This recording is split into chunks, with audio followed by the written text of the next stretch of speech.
733 496 584.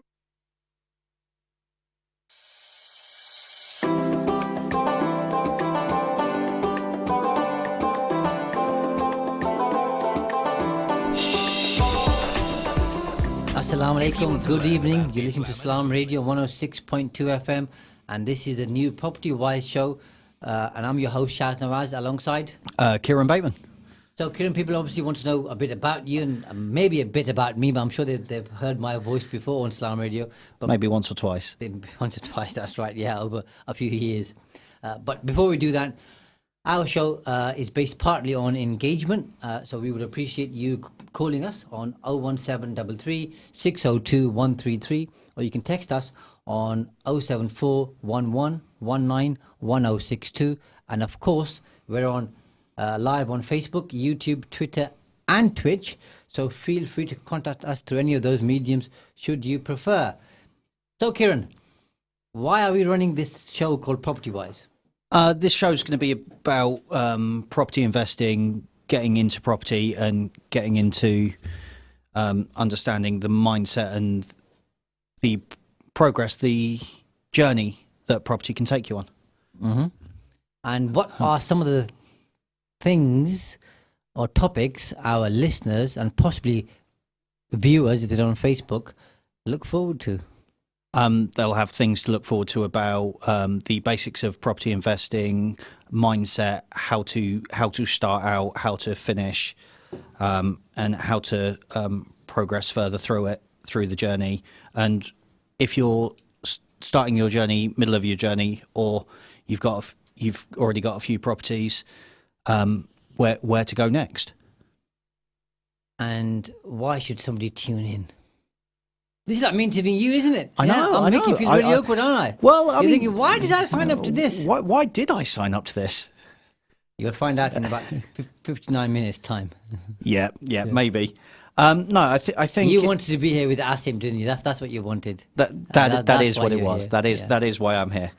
Yeah. No, I think that it's going to be educational and it's going to be useful to our listeners, watchers, viewers, to find out more about what it is we do and what it is that they can potentially do themselves as well. Absolutely. So before I go any further, I think this is important, and we'll remind people about this every single week.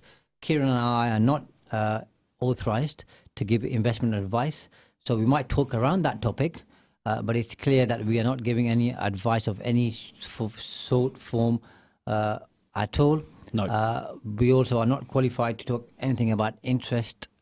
So even though we might talk about it because people use interest to fund property deals, by no way are we endorsing or giving a view on interest, because that is outside our limited scope of ability. So that's just to put that out there so people are very clear where we're coming from.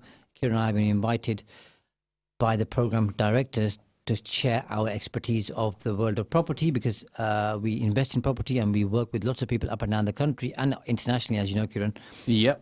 On property. So we'll be sharing that expertise. It's just giving you information, and obviously feel free to call us so we can answer your questions and share ideas with you. Of course, Kieran and I will also invite people to come and talk about certain topics.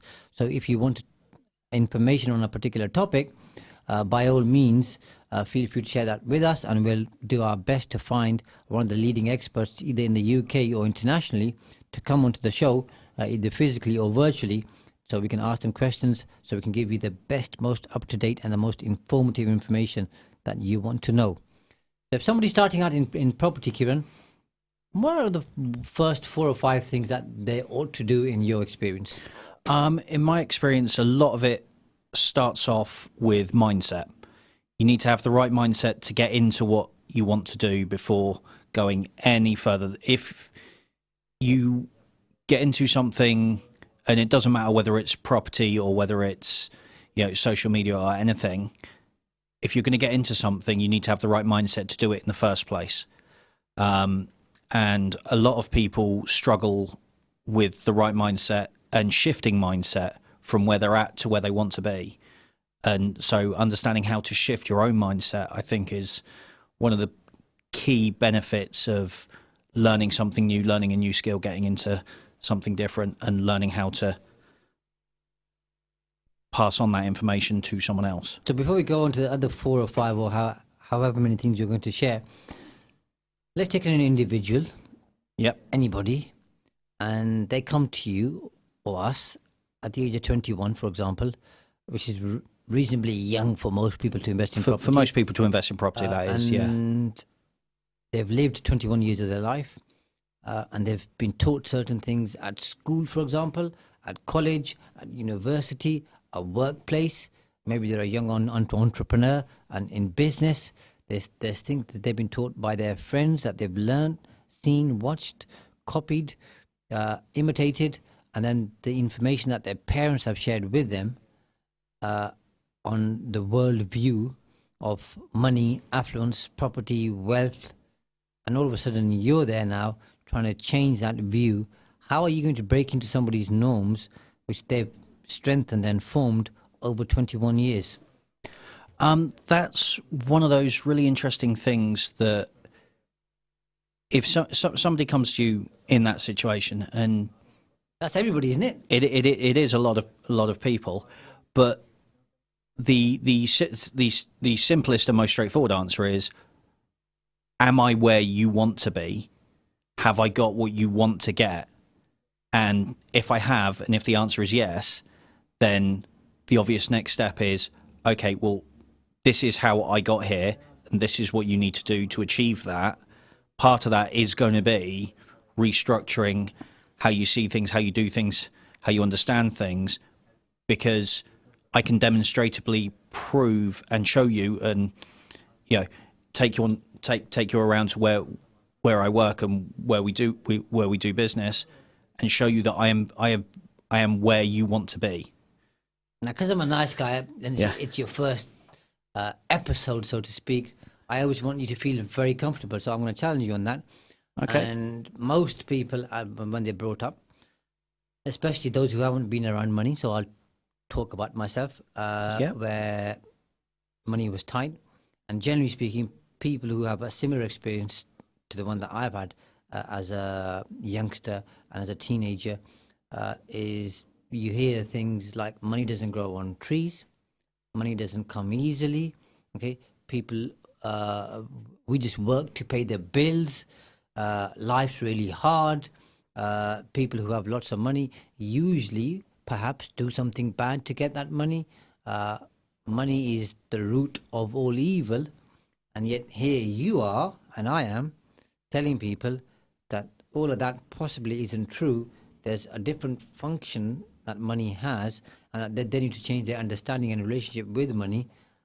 How are you and I going to fix that for somebody when using our earlier case study or persona, somebody for 21 years or best part thereof, because the first 4 or 5 years they probably don't pay as much attention because they're busy doing other things as a child, going to peel off the layers of an onion as a metaphor to help them see things differently? So if you look at wealth generation overall, wherever it comes from around the world, it follows the same pattern. There is, you either sell your time for money, which is what most people do in a job, and there's I can't remember who said it first, but you're hoping I'm going to come in and save you, aren't you? Yeah, I am. Carry on. But job stands for just over broke. Yes. And a lot of people do fall into that category. Paycheck by paycheck. Paycheck to paycheck. Paycheck to paycheck. More month than there's in the paycheck. Yeah. Yeah, absolutely. And a lot of people do have that, and especially with everything else that's going on economically, that's becoming more and more true. But if you only ever sell your time for money, then you're never going to get further than your time will allow. So you need to find a way to make your money work for you, which is where a lot of people start generating serious amounts of wealth. And whether it's, there are people that are trading, for example, they're putting their money into trading platforms, they're trading their money for essentially an idea of whether or not a stock is going to go up or a stock is going to go down. It's not something I do. It's not something I know a huge amount about, but Just an example, yeah. just as an example, yeah. And all of these things come under classification of assets. Your home is an asset, and it generates. It can generate income for you if you've got multiple homes, multiple houses. So, but you're not giving your time to the asset to make money, and that's where the difference lies. And you can do that with, websites, trading, property, as anything that generates money without you putting time into it is something that will generate wealth. So it's kind of, although you haven't quite answered my questions, because I'm going to come back to, because mainly politicians don't answer questions. And I learnt from you. but we might come to that later. So what you're kind of referring to, and I think one of the better known models is from Rich Dad Poor Dad. Yes. And Robert Kiyosaki, where he's got this quadrant. So top left, you're employed, you have a job. Bottom left, you're self-employed. Top right, you're an entrepreneur. And bottom right, you're an investor. And basically what he says is that the people who earn the least are in the top left, i.e. employees. And the ones who earn the most are the investors, because employees exchange their time for money, as you've said. Investors have assets which earn them income and wealth. Yeah. Which is what you're trying to get to, Yeah. in a roundabout way. So how do we then, Kieran, break those norms and patterns and habits and behaviors and thoughts and beliefs of somebody who's 21 and thinks money doesn't grow on trees, we just work to pay the bills, this is how the system works, you can't break the system, money's the root to all evil, so on and so forth? That's a really good question. No, it's change. Are you hoping that I might answer it for you? I think that people need to be open to change, and open to learning, education, because that's the first thing to change anything, is understanding that as much as money doesn't go on trees, it's the root of all evil, etc., etc., etc. You don't know everything. You're 21. I don't know everything, and I'm not 21. So if that 21-year-old was a 51-year-old with the same beliefs and thinks, I know a lot, young man, because I've been around a lot longer than you have. You do know a lot, but you don't know what you don't know. Mm-hmm. And I think I personally learn every single day. I learn something new every day. School day, yeah. Every day is genuinely a school day, and I'm really thankful for that. And as long as you are continually open to learning, you're continually open to evolving, you're continually open to developing. And you get paid to do that. Aren't you in a wonderful place, Kieran? This is very, very true. I'm telling you. You should count your lucky stars. I also count my chickens. And how many eggs they've laid and how much you can sell them for. Exactly that. Oh, that's because you're an investor. Okay, so the first thing is mindset, and the other 3, 4, 5? And getting the right people around you, getting a good network, having people that will support you, that won't drag you down, because people search out echo chambers. They look for people like them. They want to be around people that will agree with them. Most people, yeah, that's right. Yeah, and if you're never challenged, if you're never introduced to something new or something different, and you're not where you want to be, I would suggest that look at the echo chambers that you've got with you. Are you looking for echo chambers?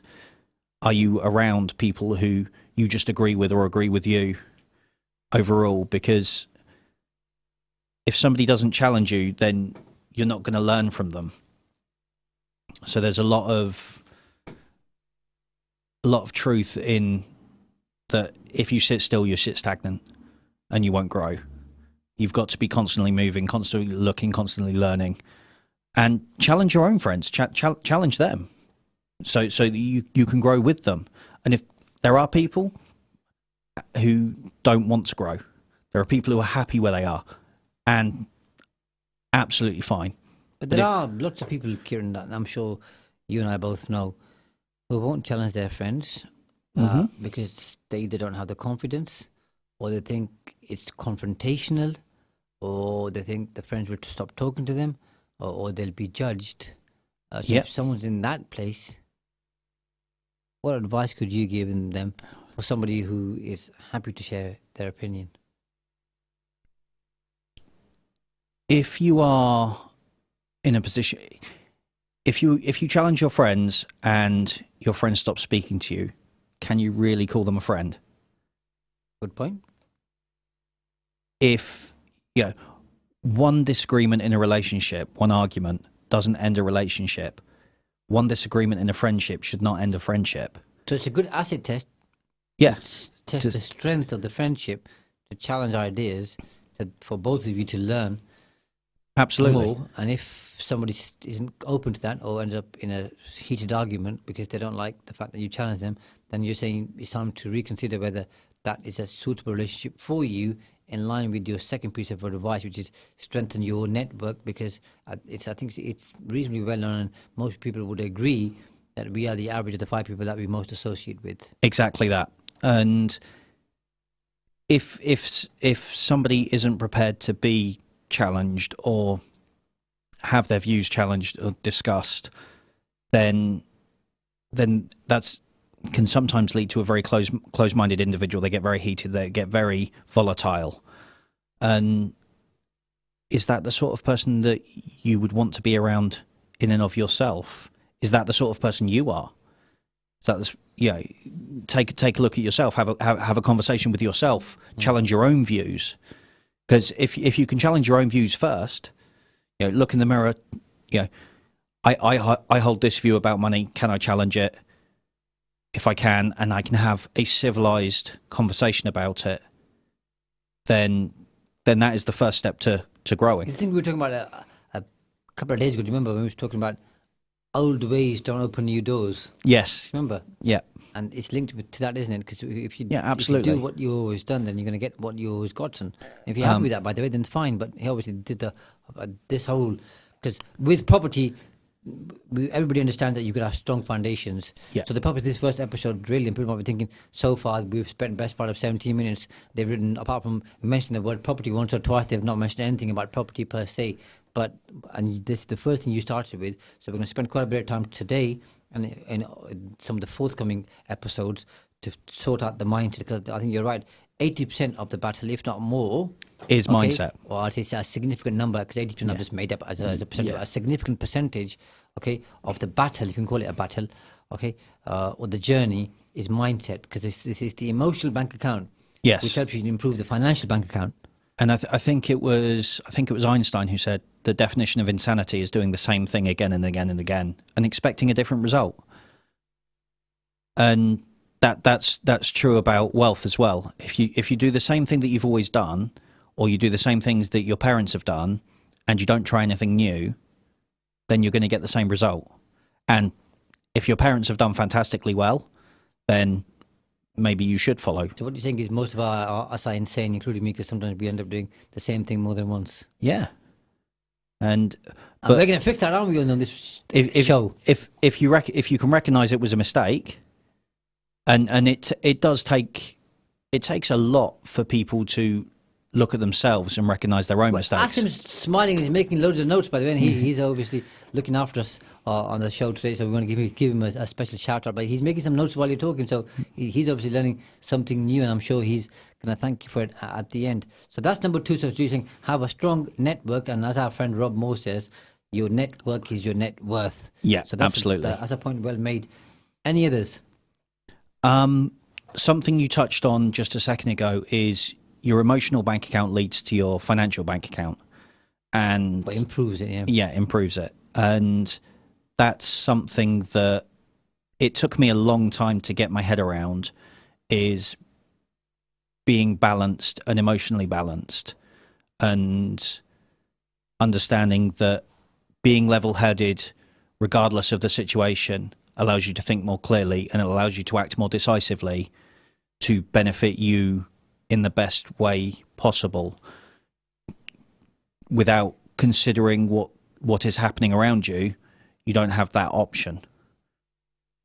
So, for example, if someone says something that challenges you and you've got low emotional stability and you disagree with them, rather than flying off the handle, as it were, as you can actually hold and I mean, we've done it a number of times where we have a different view and we'll have a conversation about it. It's not, we accept that there are different views out there and we can have a civilized conversation about it and a discussion. And I personally feel I learn a lot from those conversations. And that makes me grow as a human being. And I think understanding that on an emotional level, that not everything is a direct attack, that a lot of people seem to feel a lot of the time. That, they disagree with me, so they're attacking me personally. No, I disagree with you. That's got nothing to do with you personally, per se. It's got everything to do with how I view the world, how you view the world. Yeah, that is true. Any others that you want to share with people in terms of our starting gambit on mindset? I think that links in quite well with something Brian Clough said. I just wanted to get that from my phone because I shared it with somebody, and he was talking about one of his colleagues, and he said, I asked him which way that he thinks it should be done. We get down to it, then we talk about it for 20 minutes, and then decide that I was right. That's the mindset of somebody who's a winner, by the way. Okay, some people might think he's arrogant, but I think he was confident in his own abilities. It was Brian Clough, and obviously he's making a joke of it, and some of his quotes are like that. But it's a moot point to say you just got to be confident in yourself and know that what you're talking about actually works. Yeah, and I mean, there are three ways of doing something: the wrong way, and my way. Yeah, yeah, exactly. Yeah. I think after once you've become level-headed, you stop getting emotionally attached to things. So take property as a prime example. Since by level-headed, to some extent, just so we're clear, do you mean being pragmatic? Yes, logical. Okay. Absolutely, because so often, and this is more true in property than other areas, people get emotionally attached to a property or an investment or an asset, and then when that asset's not performing, they don't do what needs to be done. So because they've done the research, say, where can I get the best return? Yeah. So let's say that they go to see a property, and I've fallen into this trap. And think, this is beautiful. I'd love to live here. But you're not going to live there. Exactly. And they invest, they buy, and then the return isn't what they could get. So the opportunity cost is the lost income that they could have invested elsewhere and got a much higher return. So they're getting, let's say, a 4% return just to make up a number. It doesn't matter what the number is. Doesn't matter what the number and is. they could have got a 12% return. So exactly over that. 3 years, they're losing 8% every year.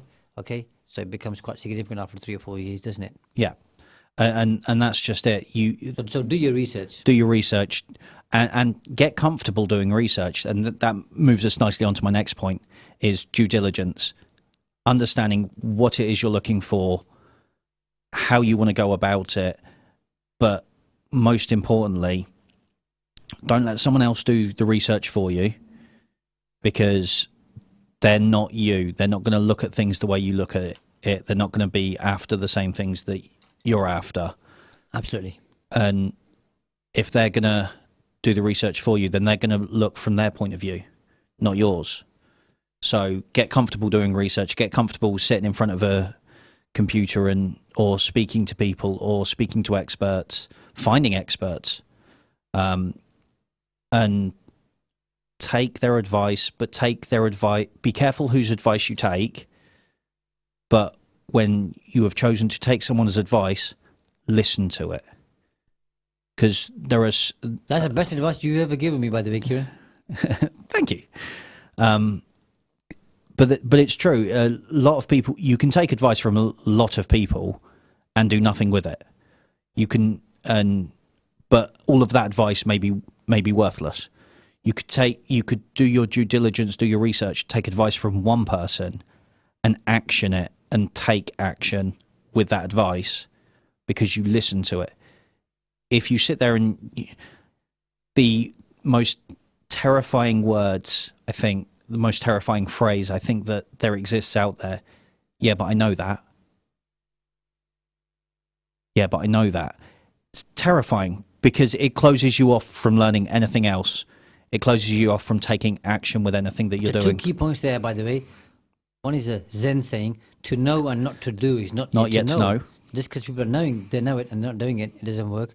I think the earlier point about advice to some extent, a good phrase there is a rising tide raises all boats.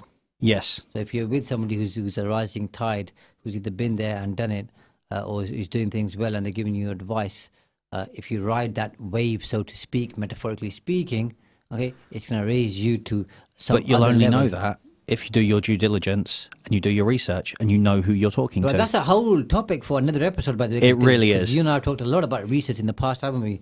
And we'll talk more about that. But we're just about to go towards a break. We'll be back after a few minutes, and then we'll talk more about property and other issues linked with property. See you shortly. You're listening to Salam Radio, and it's now time for Isha Azan. This Azan is sponsored by Park Foods. Come and see the difference. Allahu Akbar, Allahu Akbar, Allahu Akbar,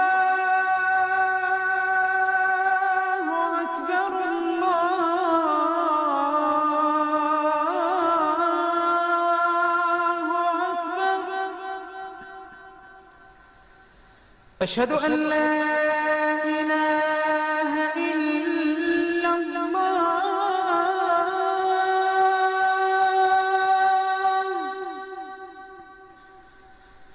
أشهد أن لا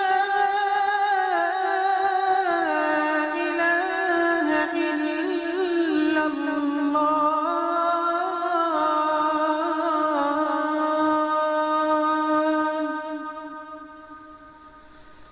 أشهد أن محمدًا رسول الله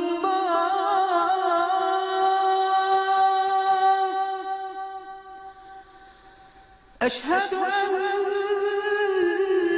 محمدًا رسول الله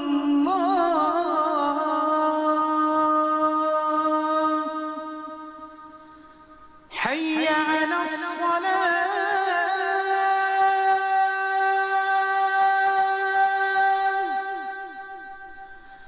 حي على الصلاة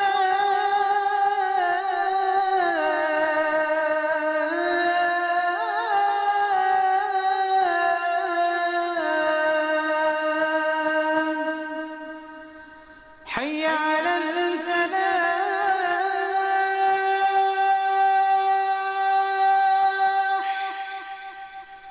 حي على الفلاح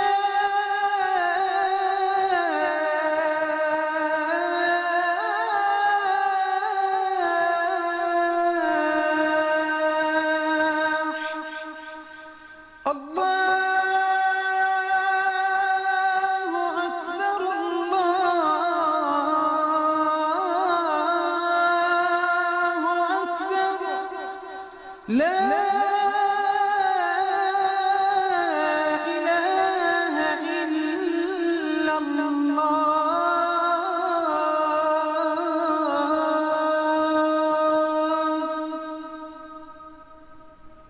الله أكبر الله أكبر لا إله إلا الله اللهم صل على محمد وعلى آل محمد كما صليت على إبراهيم وعلى آل إبراهيم وبارك على محمد وعلى آل محمد كما باركت على إبراهيم وعلى آل إبراهيم في العالمين إنك حميد مجيد اللهم رب هذه الدعوة التامة والصلاة القائمة آت محمدا الوسيلة والفضيلة وابعثه مقاما محمودا الذي وعدته اللهم آتنا في الدنيا حسنة وفي الآخرة حسنة وقنا عذاب النار اللهم بك نحيا وبك نموت وإليك المصير.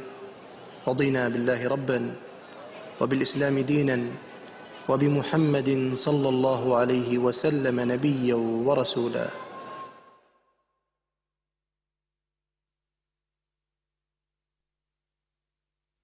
Broadcasting 24 hours a day, 365 days a year. Assalamu alaikum and welcome back to the Property Wise Show with myself, Shaz Nawaz, and Kieran Bateman. we're here to talk about all things property. But because this is our first show, we'll be talking about mindset, and we'll get into that in a minute. Most importantly, this show is here to serve you. So what would be really good in forthcoming shows is if you'd contact us to share a question, an observation, an experience, or just to challenge what we're saying, because we're here to challenge each other and challenge industry norms. And you can do that by calling us up in the studio. The number is 01733 602 133. Or you can text us on 07411 191 062. And even better, if you're on social media, you can comment on the live stream on Facebook, YouTube, Twitter, and Twitch. So you've got plenty of means and methods to contact us. So There's no excuse not to. no excuse not to, by the way. And people will learn more if they engage and put their hand up. We know that from experience of running seminars, as you know. Now, you shared 5 key things there around mindset, around networking, about being level-headed, logical, pragmatic, about problem solving, and then you talked about research and due diligence. So I think those are 5 really good starting points for people. But rather than kind of throwing the kitchen sink at them, so to speak, I think you were giving them 5 really good points there, which we can delve into at some point in the future. Is there anything else around mindset that you want to point out today? I think overall, it's one of those things that to be open, just be open to it, because, and certainly I had this experience before I understood how important mindset was. Is that someone says to you, "Oh, we need to discuss mindset. We need to talk about how you're viewing this, how you're thinking about this," and your first initial clam up, if you like, is my mind's fine. Why do I need to discuss this? There's nothing here for me. I just want to do the thing. I don't want to talk about doing the thing. I want to do the thing. And that's where a lot of mistakes happen, because they haven't set themselves up for success. And as you and I both know, success leaves clues. Absolutely. Big clues. Yeah. Once you're Aware of it. Once you tune your mind to start looking for the clues. I think that's a really big point. Yeah, and that's the thing. If you truly want to be successful, then, you know, doing your due diligence, your networking, all the rest of it, sorting your mindset out in the first place, and doing your research, reading is so important. Learn from the people who have been there and done that. It's a good point. But on one of my previous lives on Salam Radio, when we had the Empower Hour show, I'm sure if I could call back on that, we had Chris Akabusi. And he made a really good point. I think it's worth sharing again. And he said, don't look up to people, look into people. Look into what they did, how they did it, why they did it, where they did it, and sort of research them deeply to see what the patterns, correlations are for them doing what they've done. And if they're really successful, like world champion or had won a gold medal, or at the top of their game doing whatever they're doing, whether it's business, personal, sport, or anything else, then follow their traits, which is really what he was trying to say, was success leaves clues. Find those clues and kind of imitate them. And emulate them. Yeah, emulate, yeah. Absolutely. And I also think that time is something that everyone wants to be successful tomorrow. They're patient. I usually get today. Well, yes. Yeah. And that is a massive misconception. It's like people will say that, you know, Jeff Bezos, for example, he came out of nowhere and suddenly became this giant of an industry. Elon Musk nowadays, isn't it? Well, yeah, Elon Musk. Yeah, anyone like that. And if you actually, as you just said, look into them, their overnight success, you know, it's 20 years in the It making. spans over a couple of decades, isn't it? Yeah, it's never fast. It's never quick, and people aren't in. People and more so in today's society than any other time in history, because everything is so readily available at your fingertips. People have developed less and less patience, and without patience, you don't get the results that you want. Now I'm gonna show you kind of my age and how boring and dull I am, Kieran, which you already know. It's a Buddha who said, "Infinite patience leads to immediate results." Absolutely, How's that for you? I like it. Exactly. I'm sure I've heard that before. Maybe Yeah. from you. Maybe, yeah. Yeah, on the way here or something, yeah? Yeah, Also, you do pay attention. I do pay attention sometimes. Good. But I think that everyone is so used to, you want fast food. You open up an app, you get it delivered to your door. You want, something from the shops. You open up Prime, it gets Immediate delivered. gratification in Immediate different ways. gratification. And that's just it. People want the immediate gratification. They want that instantaneous. And it was Warren Buffett who said that, anyone can get rich, but nobody wants to get rich slow. Yeah, that's right. Okay, good. So we've done mindset now. It's over to you now. If anything else you want to ask me or talk about, so we can just Well, I mean, get the first show on the road, so to speak. on the road. So we have covered mindset, and I've covered my thoughts on mindset. But what about yours? Is there anything that you would add to that I've missed? Because obviously you've done a lot. You've done more than I have. No two ways about it. I'm a tad bit older than you as well, though, so You are, yeah, I've you got are. that advantage. Yeah. We call that an advantage. I call it experience. Okay. So I think mindset's really important, and part of our plan is to cover mindset every week, just to kind of give it the significance and importance that it deserves. So rather than kind of battering it all today, I think we share it in bite-sized chunks. So next week, if you're okay with that, by the way, because you're the co-host, Absolutely not. I'll do a 5-minute slot on it, okay, and talk about mindset. And I think every week we can do that, and we'll have other chunks just to break it up, rather than it's just the Shaz Nawaz and the Kieran Bateman show. We just hear them. We're going to break it up so that there are different elements to the show. But how did you get into property in the first place? Two reasons, or two ways, really. And the next one is why. Yeah, again, next one is why, so make it three. So, by accident, like most people. So, as you know, I'm an accountant, and I was seeing very quickly that the clients who were really successful were the ones who were also investing in property. So that piqued my interest. Okay, there's a connection. Success leaves clues. So there's a connection here, because these top 20% of clients, okay, are doing really well, and most of them have some kind of a property portfolio, commercial, residential, mixed use of some sort, or they're investing in something else apart from their own business. That was number one. And number two, when you read the Times Rich 100 list, or other such magazines and articles and publications, okay, and you look at the top 100 or top 250 or the top 50, one of the common ones, apart from oil and gas, generally speaking, or any type of energy supply, one of the most common ones is property.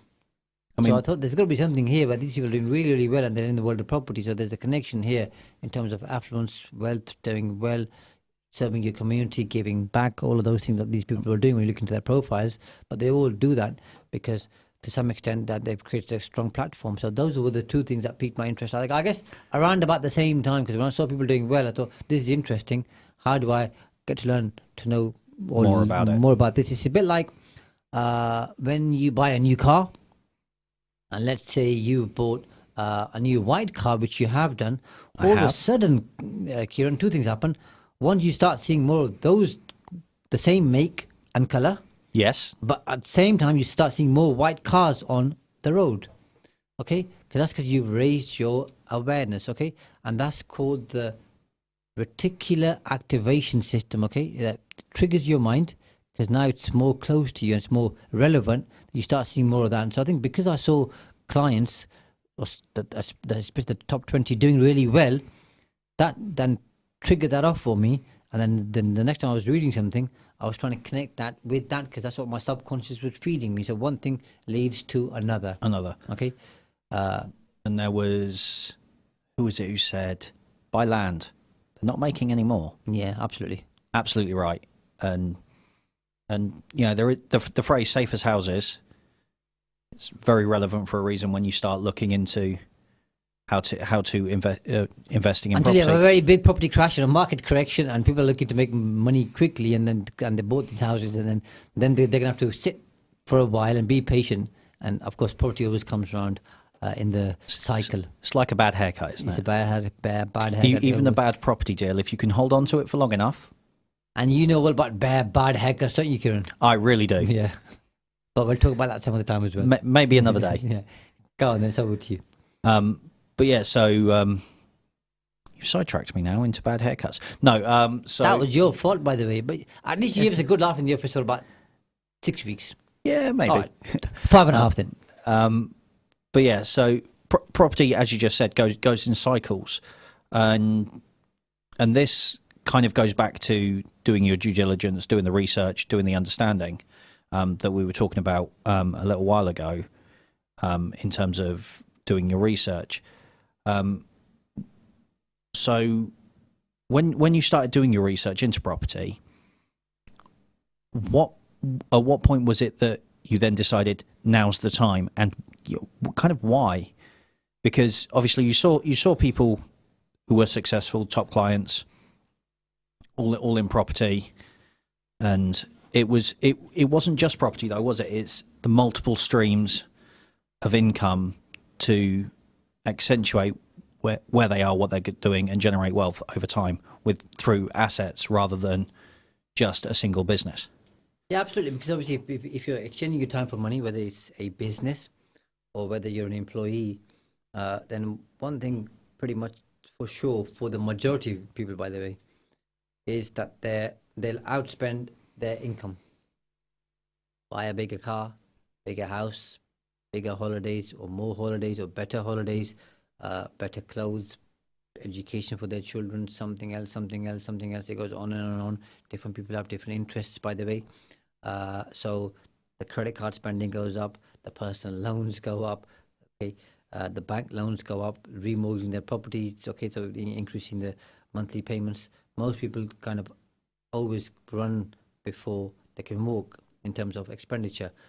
So I soon realized that I was a victim, if I can call it that. Okay, and by victim I mean something that was self-created. Nobody created it for me. That's what I believe. And in order to outrun that thought process and that mentality and the mindset, I'd need a second or additional sources of income. So that's why I went into multiple streams of business and property income. Alongside that, as you know, Kieran, I'm ready, aim, and then ready, fire, and then aim. Yes. Ready, aim, fire. I think I just do it, get on with it. So the first few property deals that I did, I was very enthusiastic, and I said, just gotta get on with it. They weren't my best deals, but they weren't my worst either. The worst were to come later, by the way. Okay, because as you know, a little bit of knowledge is a very dangerous thing. A little bit of knowledge is far more dangerous than a lot of knowledge. And I've been through that, by the way. But at the same time, I think what's really important, if people take nothing away from this particular first episode, is when you go into a business or property, because we're talking about property, everybody pays their entry tax. And by entry tax, I mean you're going to do a deal, whether it's a single let, buy to let, okay, could be HMO, could be service accommodation, could be commercial conversions, could be new builds, could be deal sourcing, and all these wonderful phrases which somebody may not have heard of, okay, and is hearing for the first time on this show. We're going to cover all of that in forthcoming episodes, but we're obviously going to make it interesting for people to understand all those things. But whatever you do, at some point you're going to do a deal which goes wrong, badly wrong, and it tends to be for people the first few deals. So Yeah. I've had horror stories, Kieran, from somebody buying in Portugal or Spain or overseas, to someone buying land in the UK, to Unmitigated somebody disasters. buying a property, and it cost them a lot more to spend than they thought they would. They wanted to flip it. So flipping, generally speaking, is you buy a house, okay, which needs repairs and maintenance, generally speaking, from an auction or probate or elsewhere. Then you fix it up. When you fix it up, the value post fixing it up is higher than or more than what you paid for it, plus the amount that you paid to improve it or renovate it, Plus a little extra. plus a little extra. But then you realize, then they realize they're 30 grand short, and then they end up borrowing, begging, pillaging, doing what they have to do to make up for the shortfall, but now they can't sell the house. And that puts them back. So that's the entry tax that I paid, and a lot of people, in fact, pretty much everybody that I've ever dealt with, and I'd see a lot of property investors every single year, whether it's on the platform speaking to them, or coaching, consulting, advising, or working with them, or even on the masterminds. Everybody who I've met so far has paid their entry tax. Yep, I completely agree with that. So I did minimal research to answer your question, by the way. and how many people get to that entry tax and then stop and give up? A huge amount, because that knocks their confidence, and they've either created a situation now where they've, using the earlier example, borrowed £30,000, and let's say this person's earning £30,000 a year salary. After all of their expenditure, they haven't got much disposable income left. No. And today you'd really struggle, by the way, but let's say they've got £150 left at the end of the month. You owe somebody £30,000 that you borrowed from a family friend or associate, okay? Let's say it's even one or 30 individuals, doesn't matter. If your net, disposable income It's at only the end of £150 a month. it'll take you a long time to pay everybody off.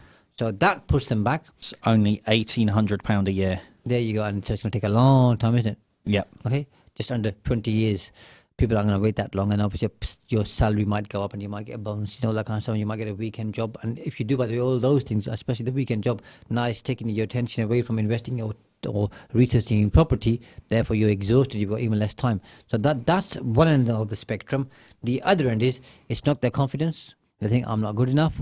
I never knew what I was doing in the first place. I should never have done this. Okay, the person who advised me gave me the wrong advice or information, because remember, it's always somebody else's fault. It's always somebody else's fault. Okay, so and 101 thoughts go through their head. Okay. So that knocks their confidence, and they aren't able to get back up again for some while. For some people, it might be a month. For others, it could be 10 years. Okay, and for others, it could be never. And there's obviously a whole load of other reasons, which I call, and you call, excuses, by the way, but Yeah. some of them are reasons, okay, where they can't. Now, of course, when somebody's in that situation, and let's say they suffer some kind of a breakdown or trauma or mental health, that takes us to a whole different level and place which we're not going to talk We're about. not going to touch on that. No. But that's, I'd say, a significant reason, and they need to recover from that first, okay? But the majority of them that I know don't actually go to that level. They just knock their confidence, and they think, I don't want to do this again because I don't want to play this game. It just isn't fun. And here's the interesting thing with that is, in your experience, have you seen, and I mean, I know I've personally have seen it, is when you have someone that does a bad deal, or when you see someone that does a bad deal that isn't going to recover from it, and you can generally tell when someone has gone, and I'm done, I'm out, I don't want to do this anymore, this is not the game for me. You find that savvy investors find those people, and they make it, almost make it worse for them, because they then go, I'll save you out of this deal, and then they go on to make money out of that deal and do a successful deal, and these people are almost like kicked when they're down. I've seen that a few times, where savvy investors will then pick up the pieces of a bad deal. Yeah, that's because they're good at what they do, and it's that old saying, and I probably won't get it right, but when Bruce Lee says there are people who learn 50,000 different kicks or something like that, and said, I learned one kick 50,000 times. Well, something to that magnitude, okay? So those people you're talking about, generally speaking, are the ones who have one particular strategy that they're really good at. They know it inside out, okay? They're not basically jack of all trades. They're master of one, generally speaking. So whether it's refurbs or fit outs or flips or commercial conversions. They know it inside out, so they can go in there, and the first thing, obviously, they rescue that person, say, let's help you cut your losses. But secondly, I know how to turn this around and make it better. And you've seen some of the deals that we've done, both for ourselves and others. And then one, obviously, that Asim was doing with us a while back, how we've rescued that, and not only rescued it, but improved it significantly, improved in it different ways. Okay, and now some people might call that luck, by the way, but I think you and I would say luck is important, and obviously the belief in God, okay, is important, but alongside that, you've still got to make the effort, and when you make the effort, in my world at least anyway, and most of our listeners, I hope they'll believe that God opens doors for you. Yeah, absolutely. And I think that comes back to, we were once talking about snooker, and I think you know where I'm going with this, is that the difference between an amateur and a professional is an amateur plays until they get it right. A professional plays until they don't get it wrong. Huge difference, isn't it? It's a massive difference, but it's a very subtle difference as well, for in terms of paraphrasing, that a lot of people kind of skip over. And I think that's true in property as well, is people will make mistakes and then say it's not for them, I don't want to do this anymore. It's the old Gary Player saying, the harder I practice, the luckier I get. Yeah, exactly that. Yeah. So it's about practice and commitment and research that we obviously talked about today. But this is really interesting, by the way, because we're going to delve down into... It all comes back down to having the right mindset to continue on when you've been hit. That's why we've opened the show. This isn't by chance, by the way. This is obviously something we talked about a lot in terms of the first show. And this is going to be a good foundational episode to build on. And so many things that we've talked about today that we're going to cover. And then you've obviously got property strategies. Then you've got investment strategies. Then you've got raising funding. Then you've got the actual finding deals. Then you've got fixing deals. Then you've got refinancing. So there's a lot that we're going to cover over as many episodes as we can. And obviously we're here for as long as we can add value and support people and give them information. And we're here to serve the people as well. I mean, if there are questions we can answer, we're here to do that as well. Well, Kieran, I've got bad news for you. Every time I've been here doing the Power Hour show, people just ask questions. And you're here now and you've scared them all off. So you need to go over and do some research and see why people are not coming on the radio show because of you. It's all your fault. Remember, it's always somebody else's fault. It's always somebody else's fault. I will take 100% responsibility Next week, for that. You're fired and Asim's coming back on this seat here. Okay? And we're going to do a show together, Asim, okay? That's I promise to you. Okay? But because... But unlike others, I'll take responsibility for that because that's where my mindset is. Because you're a nice guy, we'll give you one more chance. How's that? I appreciate that. I appreciate the opportunity. Yeah. So next week, when you're in this seat and I'm in that seat, I'm sure you'll make a similar proposal to me. What goes round comes round, isn't it? Next week, it'll all be your fault. Yeah, it'll be all my fault. Again. Yeah, again. As most things are. So once somebody decided they want to go into property, you and I then would assist them with some training on mindset. And as we said, that in a way becomes lifelong training and a lifelong skill that one acquires. What should I do after that? Because I think that'd be a good point to end the show. And next week we can then build on that. Yeah, absolutely. So once you've got your mindset in order, then on track to continually learning, because it's a continual process. Then it's a discussion about what you want from all of this and what you want to put into it, what you want to get out of it, which then leads you down into which strategy is right for you, what you want to achieve. Do you want to achieve, a massive property empire where you can hand it down through legacy to the rest of your family, or are you just in it for a couple of vanilla buy-to-lets? Just to offset your income and retirement possibly, and that's a question that only the individual can answer. I can't answer that for you. You can't answer that for them. It's a matter of what's best for them, and it's having that conversation about what do I want? Do I want to have a second job of where I'm putting all my effort and all my energy into property? Or do I want something where I can give it to potentially a management company and then take dividends. It's that again, back to research. What do you want out of it? So that whole this is partly and significantly, by the way, about purpose. Yes. What's your own purpose, and then what's the purpose of you wanting to become a property investor or a property entrepreneur or a property business person? Yeah, absolutely. And should you find yourself, exceptionally wealthy at the end of the day, are you, giving back to the community? Are you helping yourself out? Are you leading in whatever direction? Absolutely. So that, I think this has been a fantastic first show. I agree. If I may say so myself, although of course It's been a pleasure talking with I'm you. being biased. All the pleasure, Kieran, and thank you to obviously Salam Radio for inviting us.